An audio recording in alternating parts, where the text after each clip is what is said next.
Muraho neza ikaze ku muyoboro mugari wa Eli Scholars. Habonetse amahirwe adasanzwe y'akazi ndetse n'amasomo y'igihe gitoya aza guhesha akazi ku bantu bifuza kubona akazi.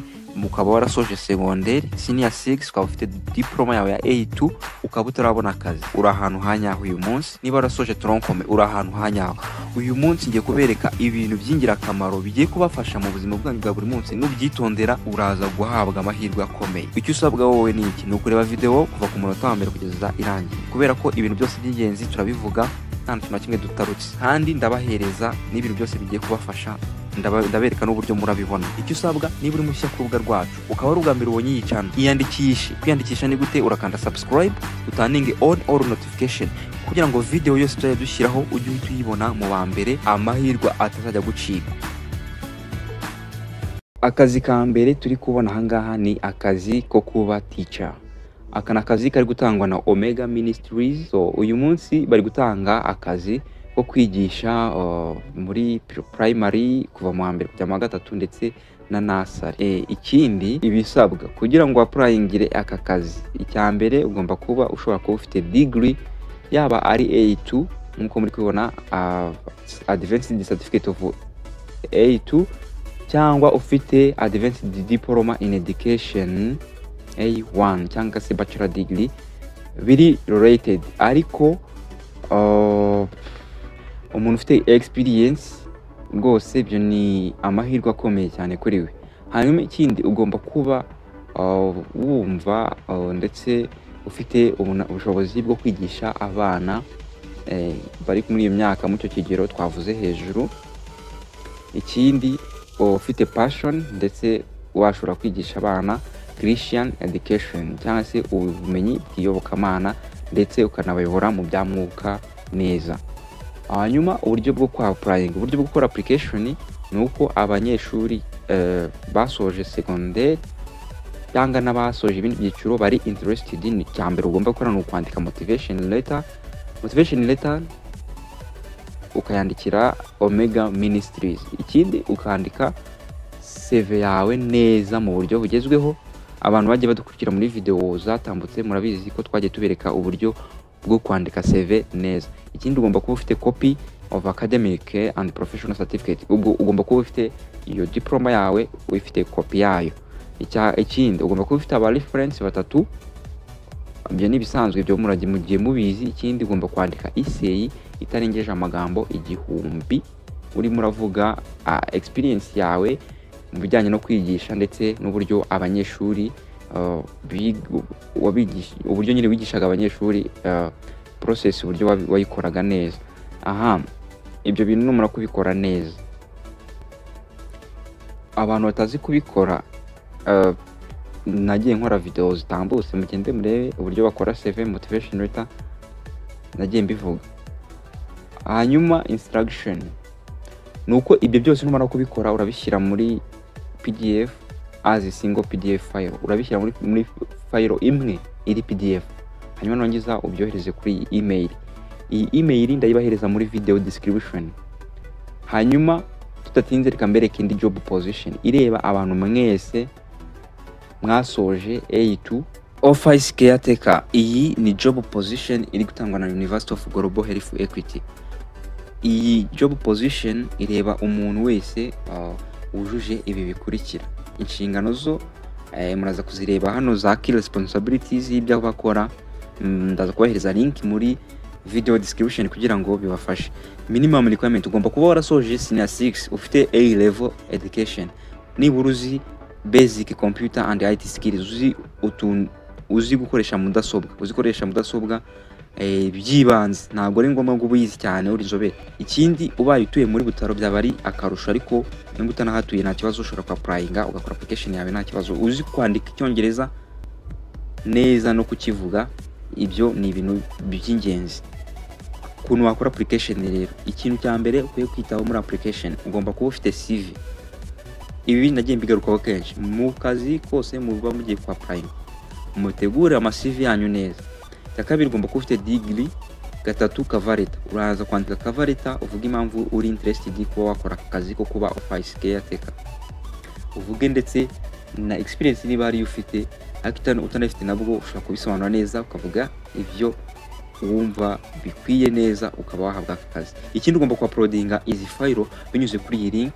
Deadline yo ni tariki 7 z'ukwezi kwa gatandatu 2025. Iyi link nuyifungura barata kujyana kuri page, hanyuma uwuzuzemo hano hambere uraza gushyiramo CV unyuze kuri file.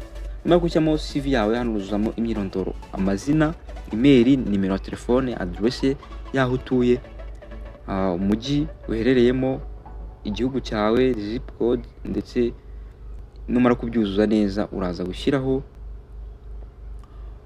social profile ku bazifite ariko ntabwo ari itegeko. Hanyuma additional file cover letter uraza kwadinga hano. Numara kubyuzuza neza urakora kuri send application. Numara gusendinga application yawe biraba bigiye utegereze kuzasubizwa nyine.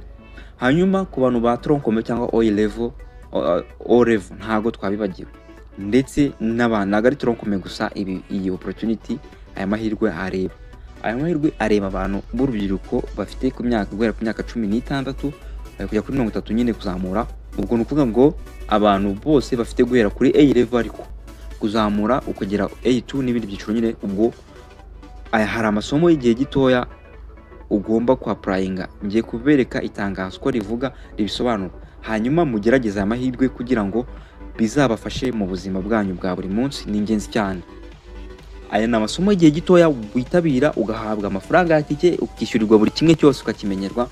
Aya masomo kandi akaba azafasha guhabwa akazi kuko ni amasomo y'ingenzi. Binyuze ku rubuga rwa XRP Huye College ikoresha yatangazije itangazo ryihutirwa rimenyesha abantu bose babyifuza yuko hari amahirwe adasanzwe ku kwitabira amasomo y'igihe gitoya.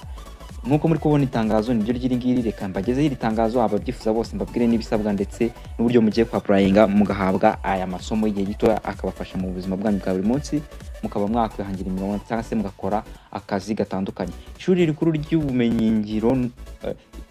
ry'imyuga n'ubumenyingiro RP College ya Huye ikorera mu karere ka Huye, umurenge wa Ngoma, ku bufatanye na Rwanda TVET Board binyuze mu mushinga Skills Development Fund. Iramenyesha ababyifuza ko rigiye gutangiza amahugurwa y'igihe gito ariyo short courses mu myuga ikurikira.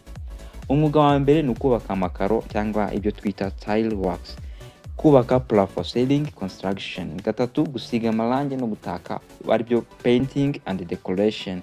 Kane ni ukubungabunga no gusana imihanda ya kaburimbo aribyo twita asphalt pavement maintenance. Gatanu ni ugukoresha ibikoresho bipima ubutaka cyangwa se izo twita surveying cement operation. Gatandatu ni ugukora no kubaka bloke, amatafari ndetse n'amapave aribyo byitwa blocks, bricks and pavement making and laying. Icya karindwi, amahugurwa ya karindwi azatangwa muri azaba ari amahugurwa yibanze mu gukora imishinga y'ubucuruzi ariyo basic business training. Icyitonderwa, aya mahugurwa yose azakorwa mu gihe cy'amezi 3 uretse ayibanze mu gukora imishinga y'ubucuruzi ariyo basic business training azakorwa mu gihe cy'ukwezi kumwe gusa. Ababyifuza bose basabwa ibi bikurikira. Icya mbere, ugomba kuba umunyarwanda kandi ufite indangamuntu cyangwa icyemezo kiyisimbura. Icya kabiri, ugomba kuba ufite hejuru y'imyaka 16 ariko utarengeje imyaka 30 y'amavuko. Icya gatatu, ugomba kuba ufite ibaruwa isaba kwiga umwuga umwe usaba kuba wahitamo kandi iyo baruwa yandikiwe umuyobozi w'ishuri. Icya kane, ugomba kuba ufite fotokopi y'indangamuntu yawe. Icya gatanu, ugomba kuba wararangije kwiga nibura icyiciro rusange. Icya gatanu, ugomba kuba nibura wararangije kwiga nibura icyiciro rusange cy'amashuri yisumbuye ariyo troncome cyangwa ufite fotokopi ya diplome kuba wararangije amashuri yisumbuye.